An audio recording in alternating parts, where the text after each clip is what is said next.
জানো তো বন্ধুরা, এই সরস্বতী পুজো থেকেই আমাদের প্রেম শুরু। দেখতে দেখতে 10 বছর হয়ে গেল। তো বেশ ভালো কেটেছে। এটা হচ্ছে আমাদের বিয়ের দ্বিতীয় বছরের সরস্বতী পুজো। এই বছর 2 দিন পড়েছে।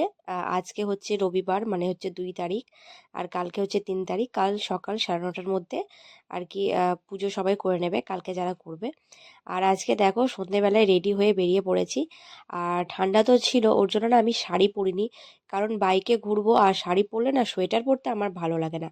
তো ওর জন্য আমি এখানে একটা 3 পিসের সেট ছিল, যেটা মেজবানি আমাকে দিয়েছিল বুবাইদার বিয়ের টাইমে। তোমাদের সাথে আগে শেয়ার করেছি, তো সেটাই পরে নিয়েছি। তো বেরিয়ে পড়লাম। বেশি কিন্তু ঠাকুর দেখিনি, 2-3টে ঠাকুর দেখেছি।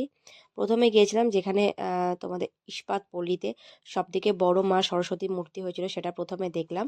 তারপরে চলে এসেছি আইকিউ সিটিতে। আইকিউ সিটিতে এসে দেখি তখনও কিন্তু মায়ের মুখ আর কি খোলা হয়নি। তো পুজো বোঝাই যাচ্ছে কালকে হবে। তারপরে রাস্তায় যেতে যেতে দেখলাম এখানেও একটা প্যান্ডেল হয়েছে। এটা ছোট্ট একটা ক্লিপ আমি তোমাদের সাথে সরস্বতী পুজোর দিনই শেয়ার করেছি। বিশ্বাস করো, এত ভয় পেয়ে গেছিলাম, মানে আচমকা হঠাৎ করে এসে আর কি সে ভূতের সাউন্ড হচ্ছিল, আর ছেলেটা এসে এমনভাবে চমকে দেয়, বাচ্চা ছেলে ছিল। মানে ওটাই অ্যাকচুয়ালি ওদের হচ্ছে থিম, শ্মশান ঘাট। তো তোমরা দেখে বুঝতেই পারছো, মানে যজ্ঞ হচ্ছে যেরকম শ্মশানে হয়।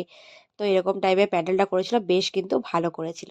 তারপরে গেলাম আরেকটা জায়গা। এই জায়গাটার হচ্ছে তোমার ভারতী রোড। তো এখানে ছোটখাটো একটা মেলাও বসেছিল।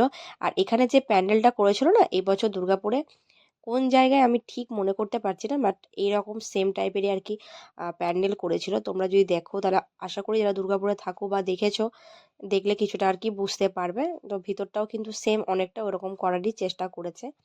ব্যাস, ঠাকুর দেখে বেরিয়ে এলাম। এসে না একটা কুর্তি নিলাম। হ্যাঁ, 150 টাকা করে বিক্রি হচ্ছিল। আমি কল্পতরু মেলাতেও একটা কুর্তি নিয়েছিলাম এরকম টাইপের। তো ইউজ করছি, দেখলাম বেশ ভালো।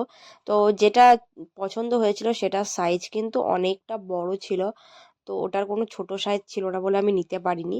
তো তোমাদের সাথে শেয়ার করছি যেটা নিয়েছি। আর তারপরেই আর কি চলে গেলাম খাওয়া দাওয়া করতে সিটি সেন্টারে।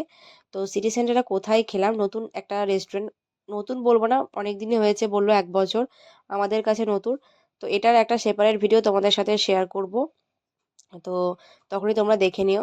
তো চলো, আজকের এই ভিডিওটা এতটা পর্যন্তই, ছোট্ট একটা ব্লগ তোমাদের সাথে শেয়ার করলাম। কেমন লাগলো অবশ্যই কমেন্ট করে জানিও। তো দেখা হচ্ছে নেক্সট ব্লগে। ভালো থেকো। বাই।